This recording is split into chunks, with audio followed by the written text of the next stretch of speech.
I'm Vicki Hogarth, and welcome to Southwest Magazine. My guest today is Neville Crabbe, Communications Director for the Atlantic Salmon Federation. Thank you for being here today, Neville. Thanks, Vicki. I want to hear a lot about your organization and the work you do. I know so many of us are used to driving by and we think we know, but I'd love to get into detail about what you do. But first off, you have a fundraising dinner and your first in-person board meeting coming up very soon, since 2019, I believe. Yeah, no, that's some exciting news to share. The week of May the 10th, we have members of our boards of directors coming here from all over Canada and the United States. It's our first in-person board meeting since November of 2019. There's some excitement, maybe a little bit of trepidation for getting back together in person. Our schedule throughout those days is jam-packed, but what I wanted to bring up was the community dinner that we're hosting on the evening of May 11th at the Algonquin. We're going to have a silent auction. There's going to be a presentation from wildlife photographer and filmmaker Nick Hawkins. If people just plug his name into Google, check out his work, and we're going to get the behind-the-scenes story of how he captures some of those images. For example, drilling through river ice and laying on the bottom in scuba gear for a couple hours, waiting for a salmon to swim over and capture the perfect shot. Nick's a pretty energetic and interesting guy. And we're also going to have a tribute that evening to Bud Bird, who will be familiar to most New Brunswickers, a longtime political and conservation leader in the province who just turned 90 years old. So that's the evening of May 11th at the Algonquin. There are still some tickets available, but we're grateful that they are selling quickly. If people are interested, just check out our website, asf.ca/events. Oh, wow, that sounds incredible. I just actually moderated a panel. Nick Hawkins was in a film, Last of the Right Whale, so his work all over the place is incredible. Can you tell me a little bit, for people who might not know the breadth of the work you do, what does Atlantic Salmon Federation do? Well, it's interesting. Certainly most people in St. Andrews would know where our offices are, along Shamcook Stream in Shamcook. But I think you're right that people might not have a full appreciation of everything we do. Our mission is to conserve and restore wild Atlantic salmon and the environment that we all depend upon. Right now we have 36 staff. We have offices in Maine, obviously here in New Brunswick, in Nova Scotia, in Quebec, and in Newfoundland and Labrador. Our main activities are conservation programs, so physical habitat restoration, and we can talk a little bit about that later. So physical habitat work. We're also involved in advocacy, advocating to governments for good policies around clean, cold water and healthy and abundant wild fish populations.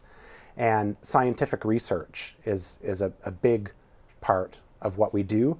We're currently involved in science programs, research programs that stretch from Shamcook to the west coast of Greenland. And really our signature scientific program was started in 2003, marine tracking of adult and juvenile Atlantic salmon. And over the years, we've built up the world's largest database on the daily life of Atlantic salmon at sea. It's an incredibly valuable scientific resource. And I was wondering this, before you sat down, I didn't know that this was international in terms of your board members and the offices. I wondered how you worked with, when obviously salmon don't know borders and you have to deal with policy in different countries, but you do have that covered in terms of who is a part of your organization. Yeah, I mean, to the public, we are ASF, one organization, but we are a charity in the United States, a charity in Canada. There's actually two corporate entities, ASF Canada, ASF US. About half of our members come from the United States, but probably about 90% of our work happens in Canada because it's just where Atlantic salmon are today. Historically, the range of Atlantic salmon stretched from the Hudson River in New York to Ungava Bay in Arctic Quebec, but really because of human development and encroachment on habitat and dam building in particular, the range has really shrunk in the United States, and salmon are present, hanging on, even increasing in numbers from the Kennebec River north. And there are some really interesting streams just across the bay in down East Maine where there's a lot of conservation work going on. If we looked at a timeline of the plight of wild Atlantic salmon, what would that look like, and when would there be the first major obstacles in terms of the future of the species?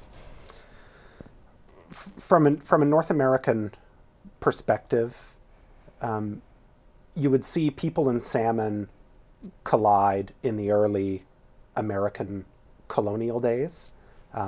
The first American colonial settlements were all on salmon rivers, and Atlantic salmon were targeted for food in directed fisheries. Obviously, they had been fished for thousands and thousands of years prior to that by Indigenous Americans and Canadians who were able to achieve a balance and, you know, able to sustain those runs over time.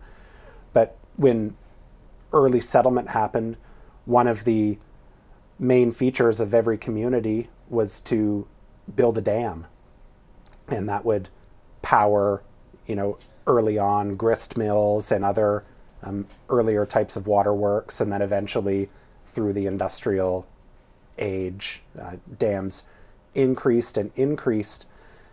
And a species, a beautiful fish species that evolved a complex life cycle. Atlantic salmon are among the 1% of fish in the world that can move between saltwater and freshwater environments. What was a beneficial life strategy all of a sudden became a liability to salmon, because with the construction of dams, they weren't able to reach the spawning habitat and the headwater habitat where they're born and reared.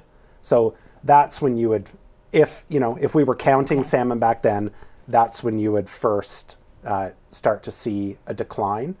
And then there are periods through history, even since 1972, when really good records started to be kept, we can see the correlation between the abundance of Atlantic salmon and what people are doing in the natural world. An example I would give, the Greenland commercial salmon fishery peaked in 1972, and there was almost 500,000 large adult Atlantic salmon would have been caught in the fishery in that year. And when you look at the graph of North American returns in those early 70s, it really starts to come down. And then there are treaties made, controls put on the fisheries, conservation measures put in place, not just with the Greenland fishery, but here in Canada, and you start to see things come back up. So it's encouraging that we can see over time, when we do the right thing and we act boldly and we address the root causes of decline, that the species responds positively. How would something, and I don't know enough about this, so I'd love to hear your perspective, like fish farming, salmon farming, how would that factor into the survival of wild salmon? What would be the biggest obstacles or problems that causes? It's an issue. It's a local issue right here. And it's one that on the Atlantic coast, the impacts of the activity are even a bit different than on the Pacific coast, because all of the fish that would be in cages in the Bay of Fundy originate from early broodstock collected from the St. John River. And those fish, to this day, maintain the ability to swim and to reproduce. So one of the impacts from the industry is escapes. Fish escape, and they interbreed with wild Atlantic salmon. And industrial salmon, or fish from the aquaculture industry, they've been selected through pretty intense breeding programs over time for traits that may not be beneficial in the wild. I'll give you an example. In a hatchery, a successful juvenile salmon is aggressive towards food. When the pellets go in the water, they're beating their friends to consume it. In the wild, that might not be a very smart behavior because you're exposing yourself to predation at a really vulnerable early life stage. It's the more cautious, hesitant fish that would tend to survive than the aggressive ones. So with interbreeding, you're essentially dumbing down the wild genetics, and there's a lot of science to back it up. The offspring of hybrid fish are less likely to survive. So that's one of the impacts. Another is the transfer of parasites and disease from the cages to wild populations, and not just Atlantic salmon. That can affect other species like herring, for example. So we do see throughout Atlantic Canada that wherever the aquaculture industry is present, the adjacent wild Atlantic salmon populations are considered threatened or endangered. So there's a pretty strong correlation there, and there's a lot of science now that's pointing to causation. That's fascinating. I actually never thought of it from the perspective of, I guess, like a Darwin approach to survival of the fittest. Yeah, and to be honest, I think it's a situation where we ran into a bit of a progress trap. A lot of people in St. Andrews would be familiar with the history of the Atlantic Salmon Federation as a hatchery, supplying fish to industry in the earliest days when those first wave of entrepreneurs were trying to figure out if Atlantic salmon aquaculture was possible in our waters. And conservationists were very excited and motivated by that at the time because it was seen as a way of alleviating commercial fishing pressure on wild stocks. And I think it probably has been. Atlantic salmon is a commodity in grocery stores today, but people don't always realize that what they're looking at is not a wild-caught Atlantic salmon. Any Atlantic salmon that people eat today would come from the aquaculture industry. And then, of course, as things developed, we began to see problems emerge that weren't anticipated in the beginning. And I think that's a pattern or a trap that humans have fallen into with a number of things over time. Something like invasive species, I guess, would be another huge issue that would be, could you give an example of that, for instance, and how your organization works to deal with that? Sure. An example close to home in the Macadavic. In the late 80s, early 90s, our researchers were notified to the presence of smallmouth bass in one of the connected lakes in the watershed. And over about a decade, through observation and research, we saw them spread. And fish like that are predators, so they'll eat other small fish. There's also a displacement effect. Their invasive species compete with native fish for habitat. And the assemblage of species in our rivers prior to the introduction of any invasive species have probably been relatively stable since the last ice age. So all of those fish species and other aquatic organisms have developed ways of coexisting, strategies to survive together. So when you take something that's completely alien and put it in, nobody has any idea how to deal with it. And it's very disruptive and causes long-lasting negative consequences for ecosystems. We're working on a very large invasive species project right now in the Miramichi, and one of the very smart people that we've been consulting with on that project, he says a biological pollutant is forever.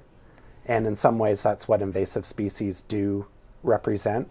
And at a certain point, when they spread too far, your fate is sealed. Mm-hmm. I've heard you say that that wild Atlantic salmon are a species indicator, so sort of like a litmus test for the health of the ocean and just an overall sign of what's happening in the ecosystem. I'm wondering if you could elaborate on that point and speak to how it very much does show a broader picture of what's going on with the environment. It's true. These fish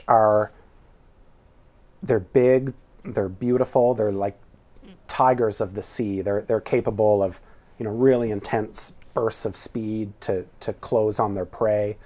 Anybody who's ever had the good fortune of catching one on a hook and line knows just how strong they are. But in the same sense, they're a very sensitive species. They're very sensitive to changes in their environment. If we look at a fish species like smallmouth bass, they might have a thermal tolerance of this range, so they can survive in waters that are hotter and colder. But for Atlantic salmon, that thermal tolerance is smaller. So when things happen like deforestation in a watershed that may cause a stream to flatten out and widen out, that water is all of a sudden becoming warmer, there's more sun exposure, and that's really bad for salmon. We talked about dams. Atlantic salmon and dams don't mix. Over the centuries, there have been a lot of projects to create fish ladders around dams, and if you have to have a dam, then a fish ladder is an alternative, but no fish ladder can replace a free-flowing river. They're really sensitive to water chemistry, either from point source pollution or runoff. Another example close to home, the Penobscot River in Maine, prior to the passage of the U.S. Clean Water Act in the 1970s, that river was basically an industrial lagoon for mills and communities putting their sewage in, and Atlantic salmon were almost extirpated from the river completely. But then when governments led and industry followed and cleaned up what was going into the river, there was just a total rebirth and a regaining of abundance of salmon. So their very presence tells us that we're doing something okay, and their absence tells us that we're not doing well by our waters. And you can see that change sometimes immediately if you do make proper changes to address it. I'm wondering, because you mentioned to me Atlantic Salmon Federation has been next year's 75th anniversary, which is incredible. So over those 75 years, what kind of data have you collected? Sometimes the best way to communicate something to someone as an emergency is just through sheer numbers. So I'm wondering, what are some numbers that speak to their decline and also perhaps hope for the future of the species? Well, here's one. From the early 1970s to today, we've seen about a 70% decline in overall Atlantic salmon abundance in North America. Thankfully, in recent decades, we've seen a bit of a stabilization, but at lower levels. And the things we talked about, invasive species and aquaculture, those are threats, but they're in a way localized threats. Like a smallmouth bass in the Macadamic is not affecting Atlantic salmon in the Restigouche. But what is affecting Atlantic salmon from every single river where they're present in the world, around North America and Europe, is a phenomenon known in the science community as low marine survival. So prior to the early 1990s, 7 or 8 out of every 100 smolt, which are juvenile Atlantic salmon on their way to sea for their first ocean migration, 7 or 8 of those 100 smolt leaving would return as adults to spawn. And in most rivers now, that number is down closer to 1 or 2%. And that phenomenon in the ocean mirrors what's happened to other species, like the tunas, swordfish, cod, and the leading hypothesis, backed up by decades of really strong research, a lot of it done by ASF, is that there was a regime shift in the North Atlantic, and the food, primarily capelin, an oily, calorie-rich fish that Atlantic salmon and other predatory species depend on, all of a sudden capelin were less abundant and maybe present in different areas. So fish like salmon are spending more energy to chase less calorie-rich prey, and we think that's probably the leading cause for the low marine survival phenomenon. Wow. And to what degree is climate change in general an issue, just with rising temperatures? Yeah, as our president, Bill Taylor, says, you know, climate change is the 10,000-pound gorilla in the room, and the likely cause of some of these oceanographic shifts that we're seeing. And climate change, of course, doesn't just happen at sea, it's also affecting our freshwater environments. Mm-hmm. Atlantic salmon need cold, clean water, and climate change, of course, is a big threat to that. Obviously, supporting the work you do is important, and something that everyone can do to whatever degree they can, but what are other recommendations, suggestions you have to just everyday people who'd like to live a cleaner life? If we are this ecosystem, we know we are, what are some initiatives you can take in your own life to make a better world that ultimately do affect? I know sometimes it could just be reducing your use of plastic, things like that, but that would be connected to the whole. Yeah, I think it's being conscious of your choices. And I would also say, for the case of Atlantic salmon, it's getting out there and connecting with our rivers and connecting with wild Atlantic salmon, you know, either through activities like canoeing, angling, hiking, tubing even. Conservation is a human activity, and ASF believes this very strongly, and it takes people who care. And the people who really care are connected to the rivers that they love, and that's the bedrock of the conservation movement. So, you know, if you want to help Atlantic salmon, get connected with them. Take your kids out. Show people the beauty that we have in this province. It's tremendous.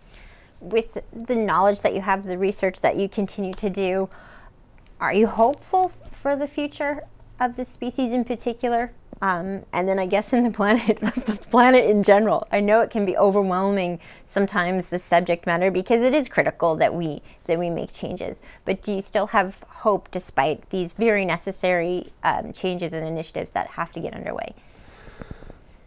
I think without groups like the Atlantic Salmon Federation and many others who are part of the salmon conservation family, we would be in a much worse situation than we are today.